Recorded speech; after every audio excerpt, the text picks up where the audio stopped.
Oh, it's not like it used to be.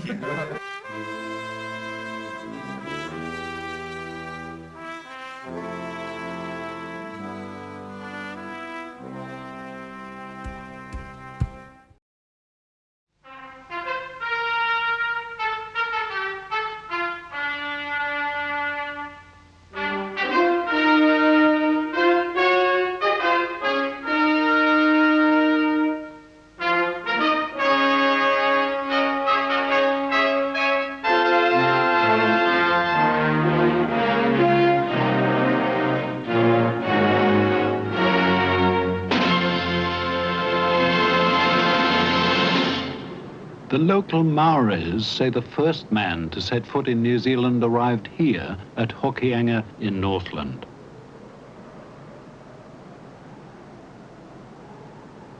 The name of that first explorer was Kupe.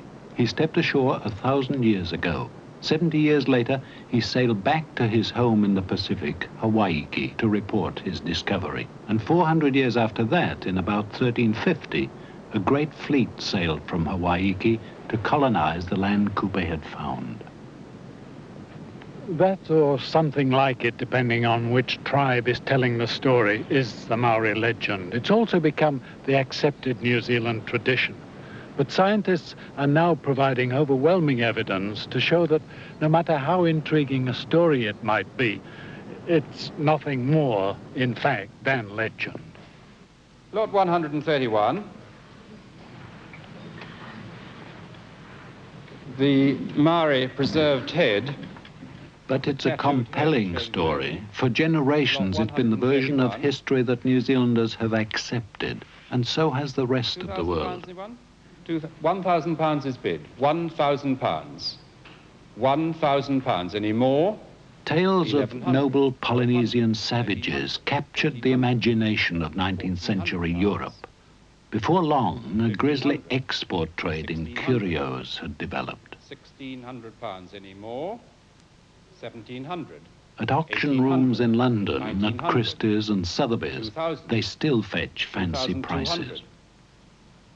2,400, 2,600, 2,800, 3,000. There was and still is a brisk trade in Maori weapons, tools and carvings. Over the past 100 years, New Zealand's heritage has been scattered around the world. 4,200, 4,500. Recently, at auctions like this, New Zealand has started to buy it back. 5,500, 6,000. £6,000. Any more? Although the price of the artifacts goes up year by year, they are in fact of limited value in interpreting the past. 6,000. Any more? Schreiber. The really valuable evidence about the first people in New Zealand is still buried in dust and dirt, much closer to home.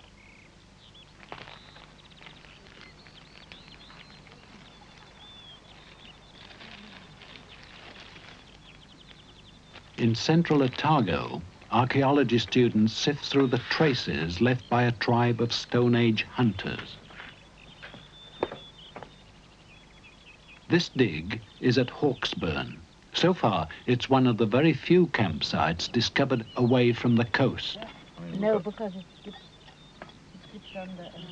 From the fragments left behind, the archaeologists can tell who these people were, how they lived, and what they hunted. Almost everything we learn about early New Zealand contradicts the traditional stories and legends. Yet the myths are still firmly believed.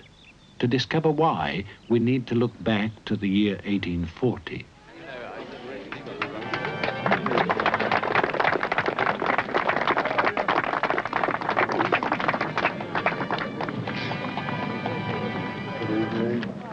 For most Pākehā New Zealanders, their history starts with the treaty signed here at Waitangi.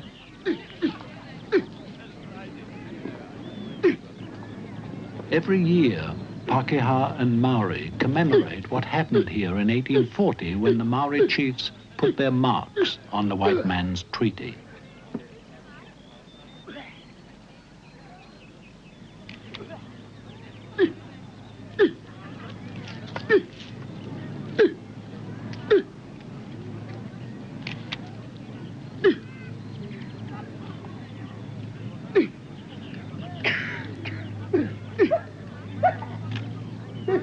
The Maori no more understood that treaty than the white man understood the alien culture he'd encountered.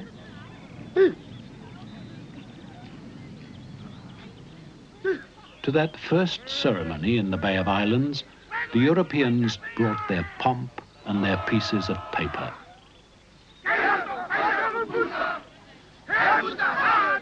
The Maori had no written language. Their culture depended largely on word of mouth. They used songs and dances to pass on their traditions and their legends.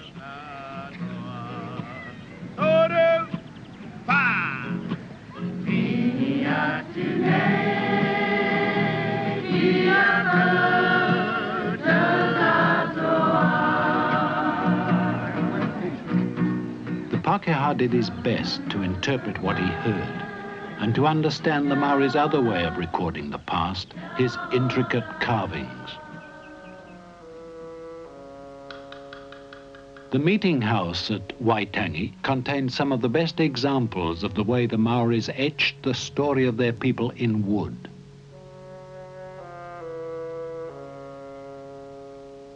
To the Maoris, these carvings were eloquent. They still are. In the land they called Aotearoa, this form of Polynesian art reached its peak. Each carving had a basis in tribal tradition, but as the carvers became more skillful and evolved new forms, so the stories became more embroidered and more fanciful. Often even Maori elders no longer know the precise meaning of these carved posts.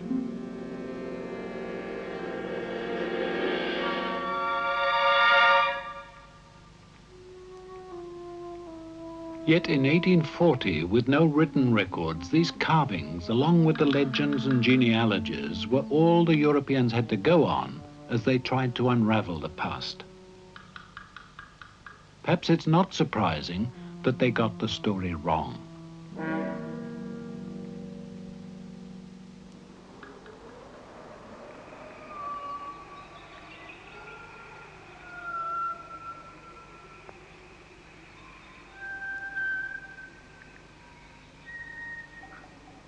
Every legend, though, contains a germ of truth.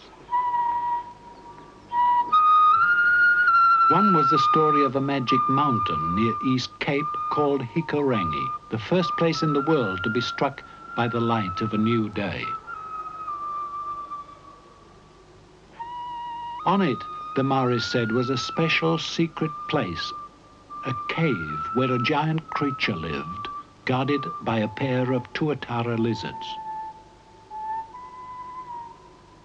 It sounded rather like a tall story, but then, not far from Hikurangi, a trader was handed a fragment of an enormous bone.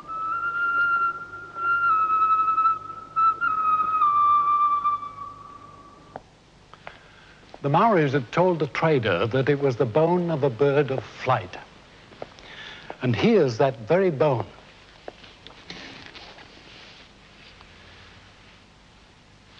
It was brought all the way here to London from the flanks of Hikurangi before the signing of the Treaty of Waitangi. But at first nobody wanted to know about it, not even Professor Richard Owen, perhaps the most eminent anatomist of his time, a colleague of Charles Darwin. He scoffed at the bone. He said it was far too heavy to be the bone of a bird that flew. But he was persuaded to take a second look at it, and it was then that his curiosity was aroused. He found that it couldn't be the bone of a mammal, nor the bone of a reptile, and if it wasn't the bone of a bird that flew, it must be the bone of a flightless bird. So Owen decided to stick his neck out. He exhibited the bone here at the Zoological Society of London, and in a report to the Society, he risked his very considerable scientific reputation on the basis of a mere 10 centimeters of broken bone fragment. He declared it to be the bone of a flightless bird and the bone of a bird larger than any known to science. He christened it Dinornis, but it was to become known in New Zealand as the Moa. Owen had identified a fragment from the thigh bone of a Moa, but he'd little idea what a complete skeleton would look like.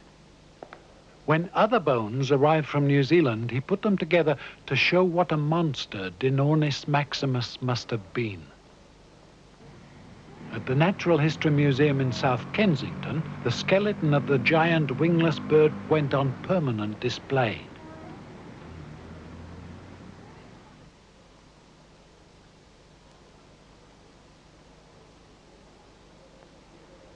Owen went on to become the museum's first director.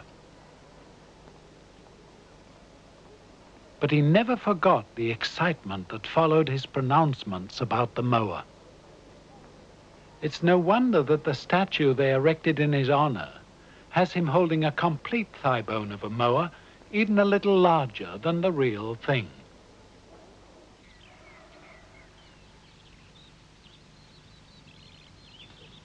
But back in New Zealand, men had a country to break in and a living to make. At Glenmark in North Canterbury, a runholder called George Moore was developing a sheep station in the tussock grassland. It was good land. The only drawback was the swamp alongside the place where he wanted to build his homestead.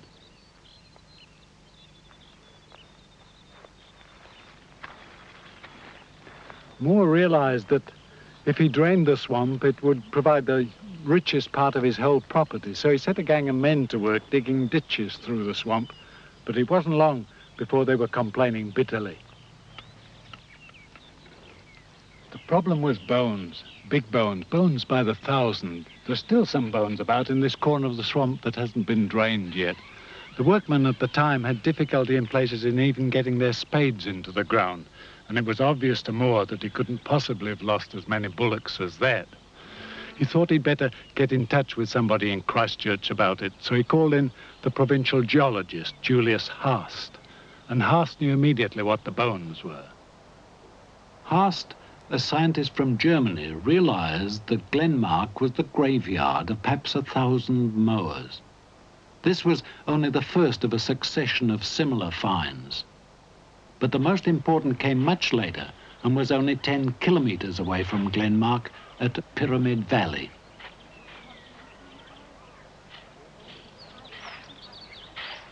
The valley was excavated in the early 1940s, and again, hundreds of Moas were buried there.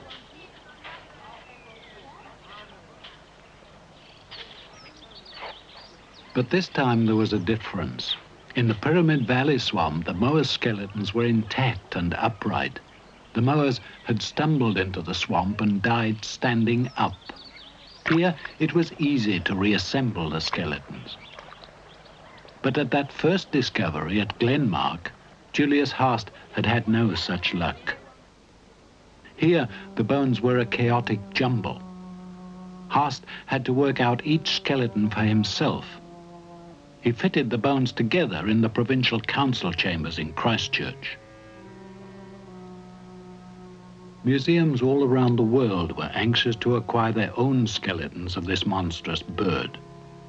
So Haast sent them wherever he could get valuable exhibits in exchange. This system of barter laid the foundation of the early collection of the Canterbury Museum. Julius Haast was not only the founder of the museum, but he became its first director. His reputation spread widely, and he was honored in London and Vienna. But the reputation of Sir Julius Ritter von Haast, Fellow of the Royal Society, was based on his work as a geologist. His studies of the Moa were often sadly astray.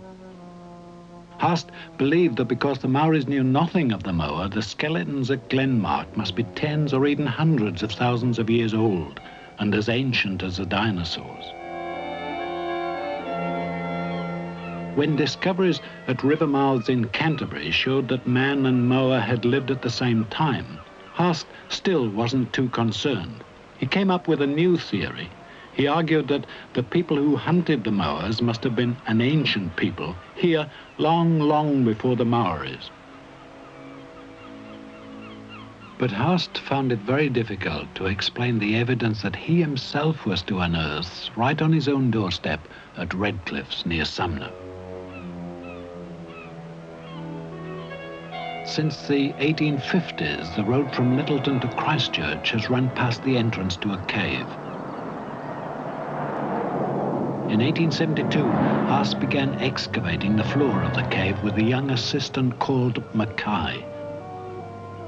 But digging beneath the floor of this cave, Alexander Mackay found something that was to completely shatter Haast's theory. A polished stone tool. And as far as we know, no such polished stone tools in New Zealand are more than 1,000 years old. This, though, was found in association with moa bones and with distinctively Moa hunter tools and ornaments, so that the moa couldn't possibly have become extinct all those thousands of years ago. Poor Haast, so serious and rather pompous, was now hopelessly confused and embarrassed, and in no hurry, no special hurry anyway, to tell the world all about it. But other people were. When Mackay walked out of the cave, he didn't realize the full significance of his find. He was probably thinking more about the new job he was shortly to take up in Wellington at the Colonial Museum. There, his new employer was James Hector, a geologist like Haast and also a rival, jealous of the German scientist's success. 2 years later, Hector presented a paper supposedly written by young Mackay, giving a full account of the discoveries at Sumner. Imagine Haast's dismay when he saw his theories about the Moa hunters demolished by the results of his own research, published under the name of his former assistant. The bitter dispute that developed raged for years.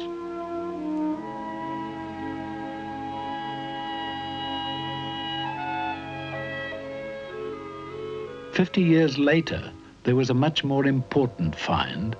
This time, there could be no argument.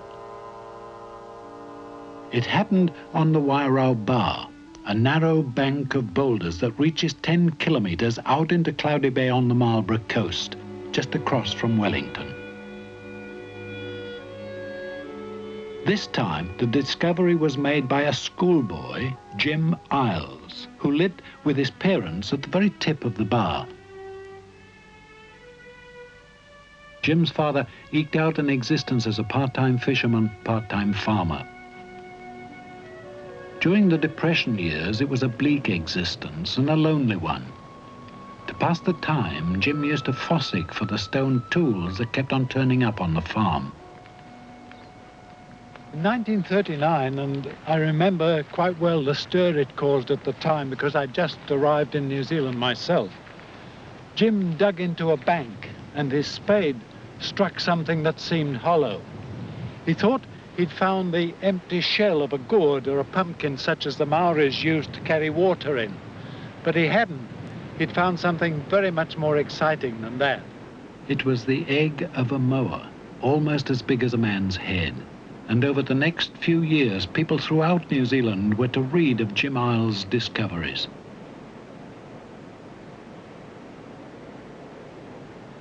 But the really big moment for the schoolboy from the Wairau Bar came 3 years later in 1942.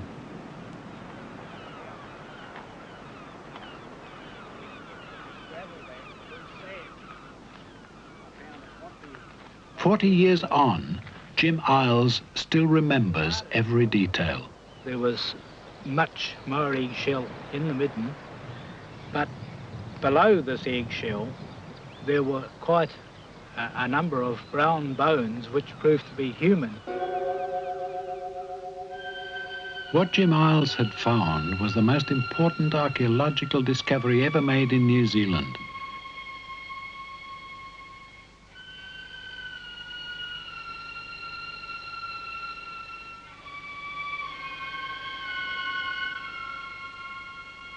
It was the grave of a young chief. The design of his ornaments and the shape of his adzes pointed unmistakably to the origins of his culture, the islands of eastern Polynesia. But the artifacts weren't brought here. They were made in New Zealand from local stone and Moa bones. Also buried with the chief was a Moa's egg with a drill hole in one end of it, a vessel for carrying water. This and other evidence showed that these people from eastern Polynesia had found the Moa the most important of all their resources. Altogether, about 40 graves were excavated on the Wairau Bar. They tell the story of a community of tall, well-built Polynesians.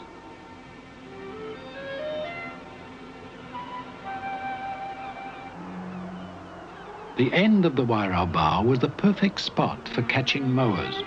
They probably chased them onto the boulder bank and drove them towards the far end. There was no escape, and the birds were slaughtered, cut up, and consumed where the Moa Hunters built their village.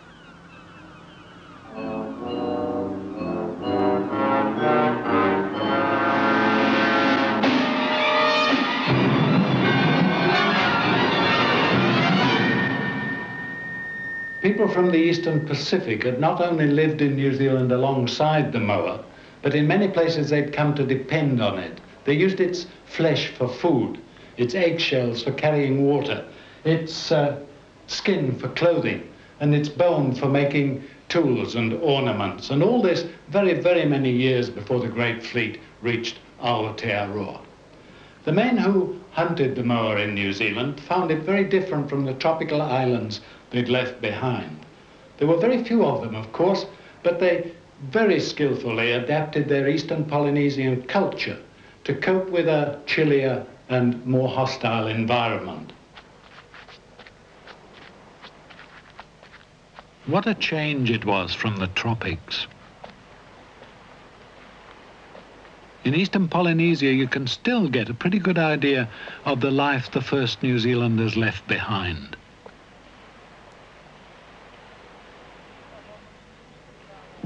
The coconut palm provides almost all the food and shelter you need. The warm waters surrounding every island were teeming with deep water fish, tuna and bonito.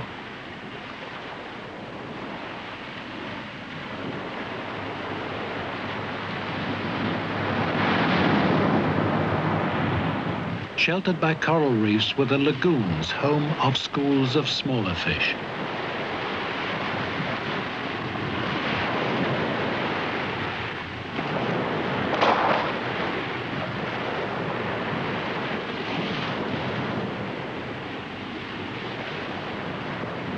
With everything you'd need so handy, this was the original South Sea Island paradise.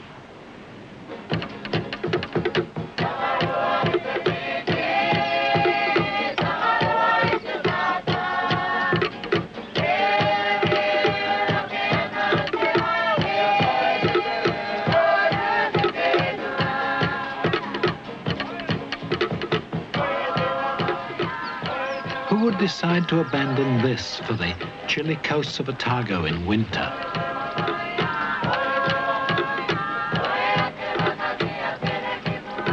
But I don't think those first New Zealanders did any such thing. I believe they ended up in Aotearoa by accident.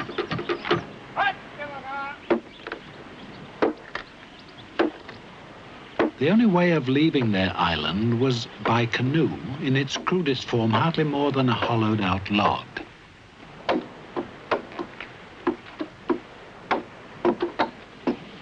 They used such canoes almost every day for sailing just outside the reef.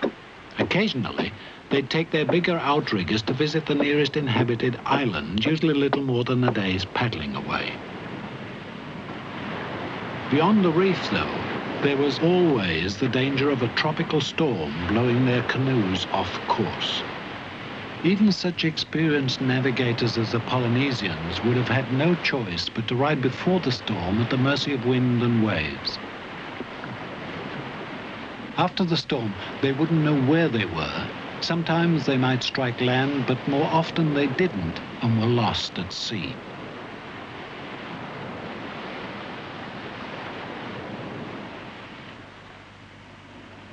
In 1955, I counted myself very lucky not to have shared a similar fate.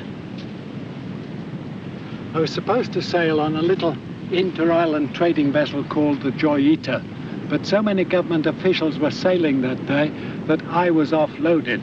I was quite annoyed about it at the time, but little did I realize what an amazing piece of good fortune it was. The Joy Eater was headed for disaster. Let's call this the equator. These shells can be Fiji, the Tokalaus and Samoa. The Joy Eater was sailing north from western Samoa to the Tokalaus. Somewhere on the way, the Joy Eater just vanished without trace. When it did turn up 6 weeks later, there wasn't a soul aboard and not a scrap of gear or cargo. It was just a drifting shell, and it was 1,300 kilometers off course, away to the west, just north of Vanuatu in Fiji. I remember there were all kinds of theories about what had happened to the Joy Eater. Everything from an attack by Japanese pirates to visitors from outer space. I suppose, though, we'll never really know what happened. Yet we can explain why the Joy Eater was so far off course. In the latitude of the Tropic of Capricorn, everything drifts from east to west. Further south, though, in the latitude of New Zealand, the winds blow from west to east. That's why so much of our weather comes to us from off the Tasman. I'm convinced that this helps to explain how man first reached New Zealand. Just imagine what would happen to a canoe blown off course and lost in the vicinity of, say, the Tuamotus or Marquesas, or the Cook Islands, or the Society Islands. Wherever it was, the canoe, like the Joy Eater, would be at the mercy of the prevailing easterlies. If the canoe got as far as, say, Fiji, and was also far enough south, it would be caught up in those variable westerlies and could very easily come ashore in New Zealand. So I'm convinced that the ancestors of the people who lived on the Wairau Bar left the tropics quite unintentionally and came upon New Zealand by accident. In that case, the first man and woman to tread New Zealand soil were the last starving survivors of an epic journey they'd never intended to make.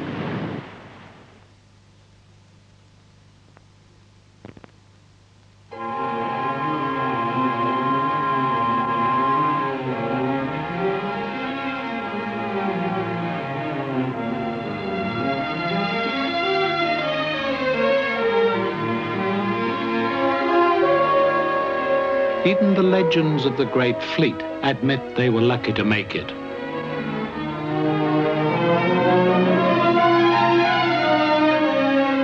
The legends assume the new arrivals planned their voyage and carried proper supplies, and yet the Victorian painters reduced them to skin and bone.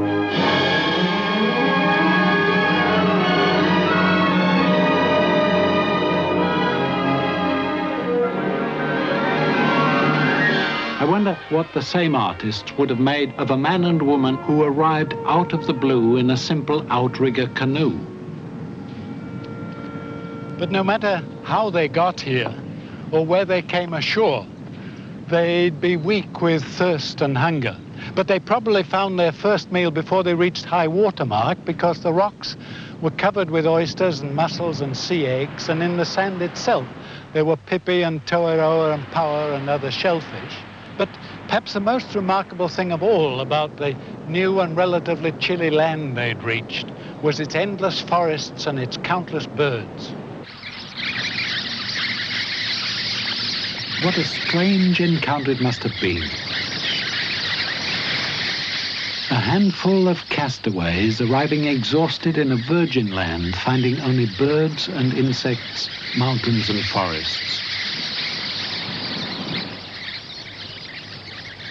There is, of course, no written record of how they came to terms with their newfound land. But there is a record of sorts buried in the ground.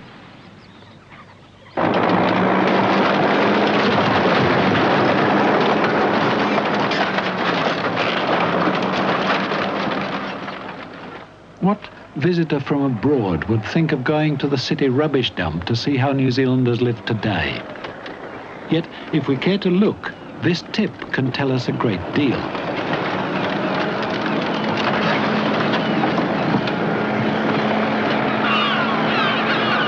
Somewhere here, you'll find evidence of just about everything we eat, everything we wear, and everything we use.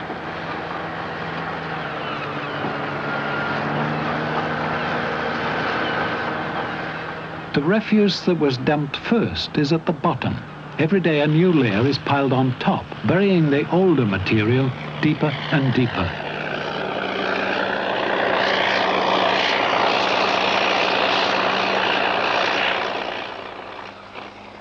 The first New Zealanders had rubbish tips too. Their middens were alongside their campsites, near their ovens and eating places.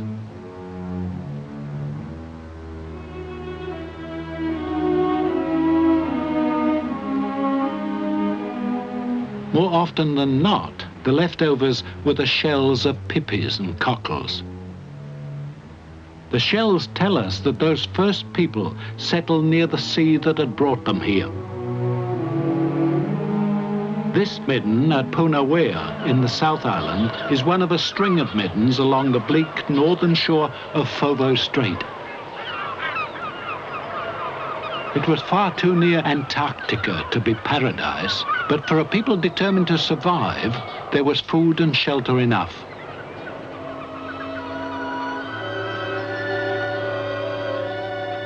Middens are often destroyed by the wind and sea or by holidaymakers on the beach. But the one at Punawea, like the grave of the chief on the Wairau Bar, has been carefully reconstructed. The model's now in the Otago Museum.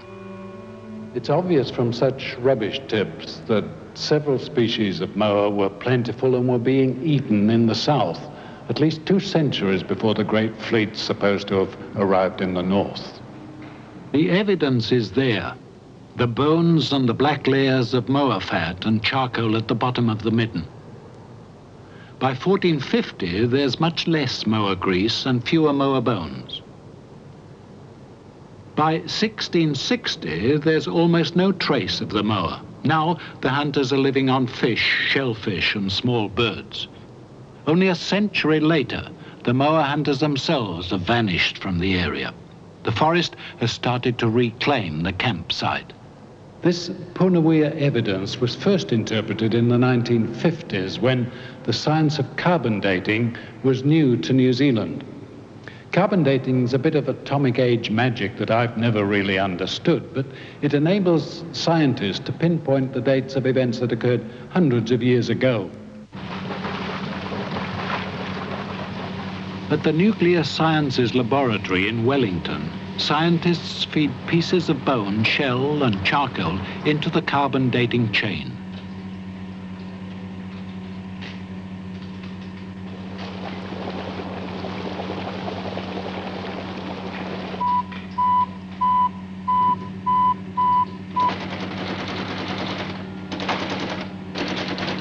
And carbon dating has shown that the moa was still around in the 17th century, probably even later.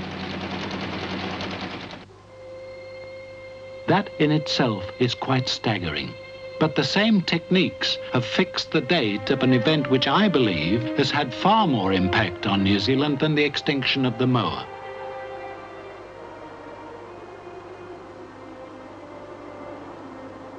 I'm talking about the complete transformation of the landscape of the South Island.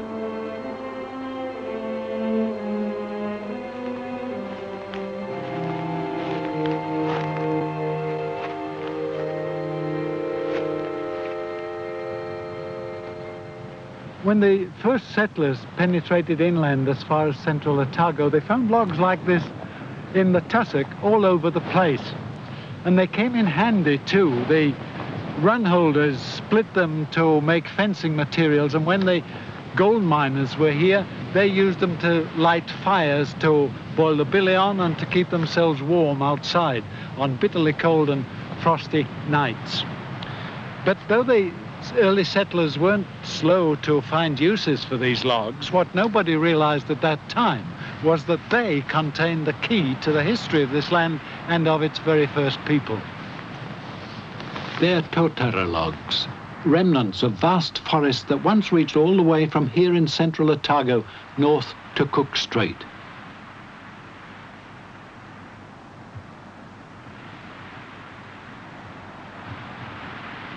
This ancient seed tree was growing at least 700 years ago.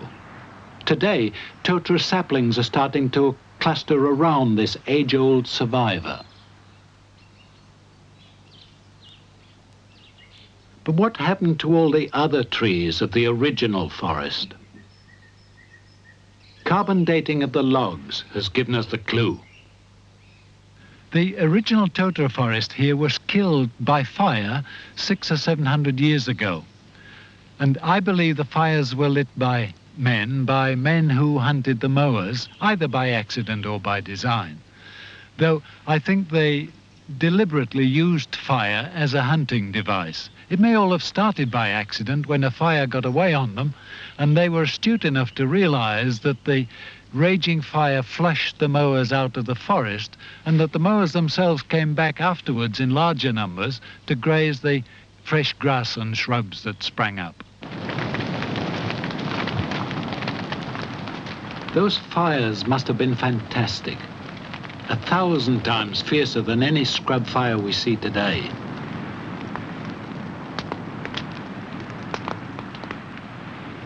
The conflagrations raged over millions of hectares of forest, off and on throughout the years from 1100 to 1300 AD. Once the virgin forest had gone, it would have taken only occasional accidental fires in the tussock and scrub to stop it coming back. Today, you have to get permission to light fires, and the totara is making a comeback. So it was the Moa Hunters who destroyed the totara forests and created the tussock grassland. And in the process, they also exterminated 20 species of moa and 40 species of other birds, swans and eagles and geese. But most important of all, they undermined the very basis of their own distinctive way of life.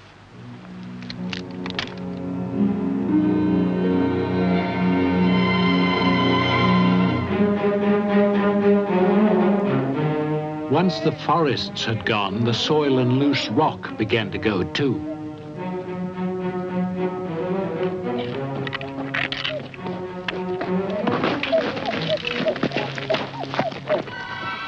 It was the Moa Hunters' fires 700 years ago that probably set this shingle slide in motion. Once the erosion started, there was nothing to stop it.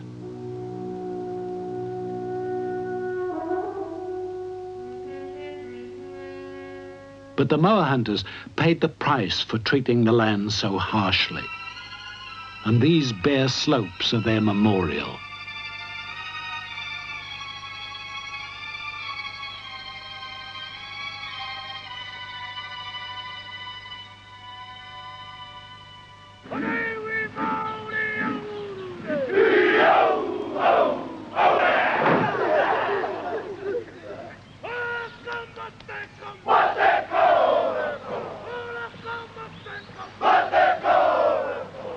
But in the North Island, another culture was flourishing.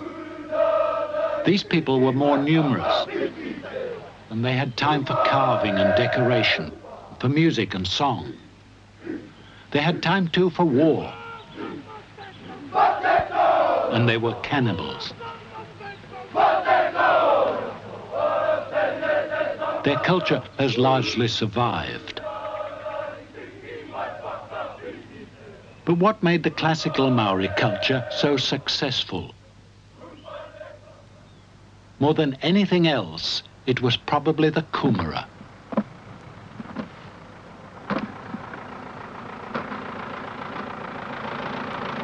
Wherever soil and climate allowed, the Maori grew kumara. He still does.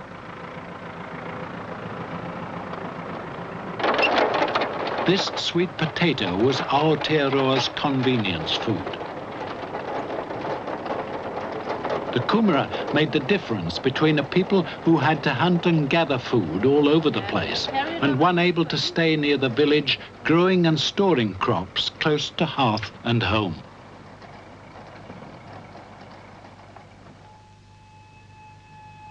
Ahu Ahu is the name the Maoris gave to an island off the Coromandel coast.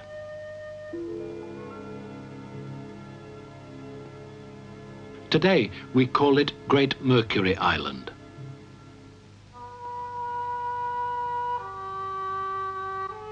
Here may lie the clue as to how the kumara came to New Zealand and when.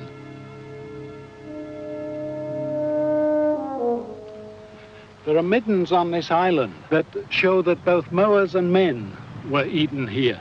What's more, there's evidence to suggest that kumaras were cultivated here when the moa was still available. And that's quite fascinating because this could well be where Maori culture, so often based on agriculture, really got its start.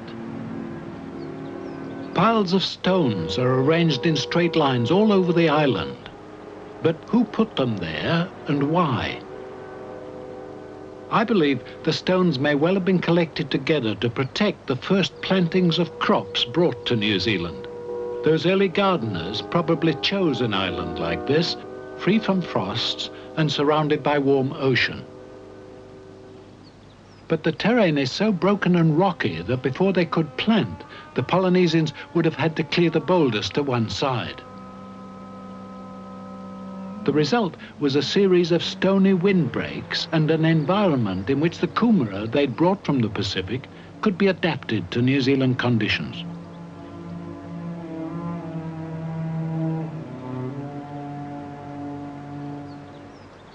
A century or two before Europeans reached New Zealand, the Polynesians were already very skillful gardeners, particularly in the North Island. And the gardeners of Ahu Ahu probably supplied the mainland with kumara seed and taro tops for planting. Swamp plants now grow in the pits they dug to store kumara.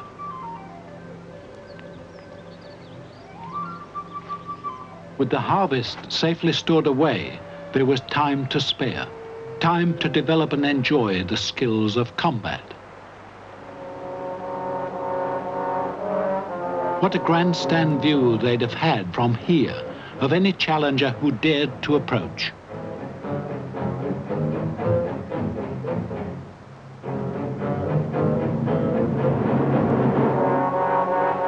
Every hilltop was a potential fortress. The higher and steeper, the better.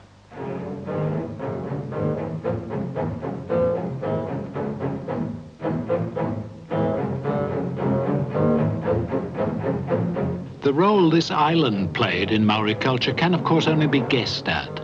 But what we know for sure is that it was on the mainland, especially around the volcanoes of North Auckland, that classical Maori culture really took off.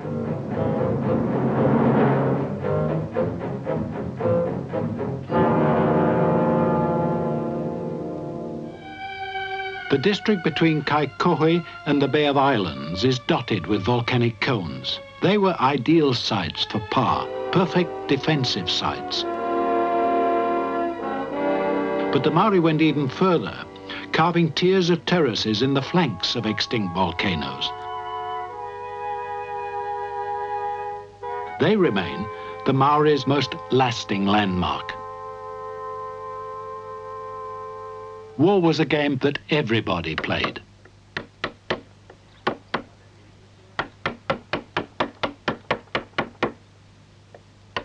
The intricate skills of wood carving were practiced only by the few. Master carvers whose distinctive work recorded each tribe's identity in wood.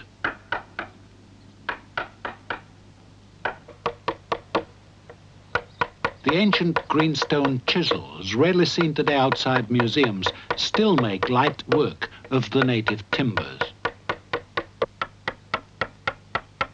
But like war, carving was something made possible by the leisure time that became available once the kumara and other crops were cultivated. The tribes could afford to support specialists.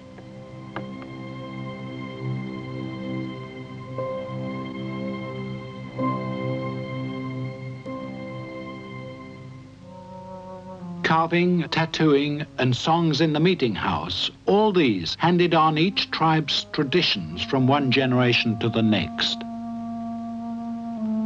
Part of those traditions was taboo, a system of stern rules that govern tribal life.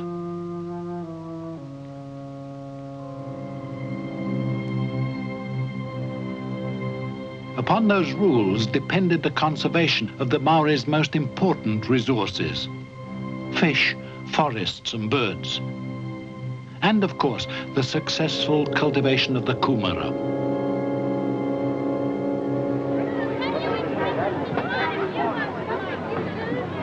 Today's generations of New Zealanders have no time for such restrictions.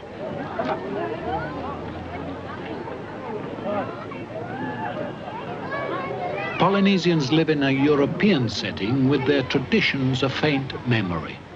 They're as eager as anyone to earn and to spend.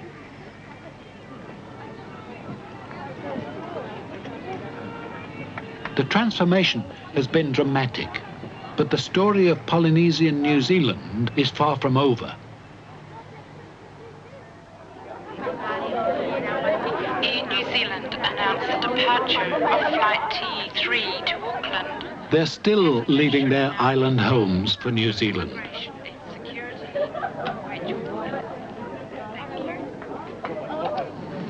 The passengers in a single jet from Rarotonga probably outnumber all the adventurers who sailed in any fleet of canoes.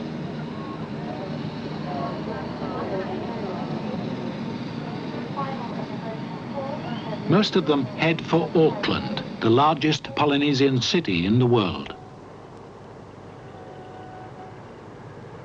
All that the first arrivals had to contend with was nature. Nowadays, they have to cope with the white man's alien culture. But the Polynesians who live in Aotearoa have a very long history of change. They're used to adapting to new conditions. Facing the city of Auckland, out in the Hauraki Gulf, sits the island of Motutapu. The history of the people who lived there tells virtually the whole story of Polynesian New Zealand. The Polynesian explorer Kupe is said to have reached New Zealand 1,000 years ago. But now we know that people firmly occupied Aotearoa by then. And like us, those who lived on Motutapu, on Auckland's doorstep, probably thought their way of life was pretty permanent. They were Moa Hunters, but they were to see tremendous social and physical upheavals. The loss of the moa, the development of agriculture, prolonged intertribal warfare. And the most obvious physical upheaval was the birth of Rangitoto. It erupted from beneath the sea 700 years ago. Showers of ash buried the Moa Hunters' encampments on Motutapu and destroyed their way of life. I wonder whether our own society is really any more permanent than theirs was. It's already changing fast, and already one thing's certain. New Zealand population and society will become more and more Polynesian in flavour.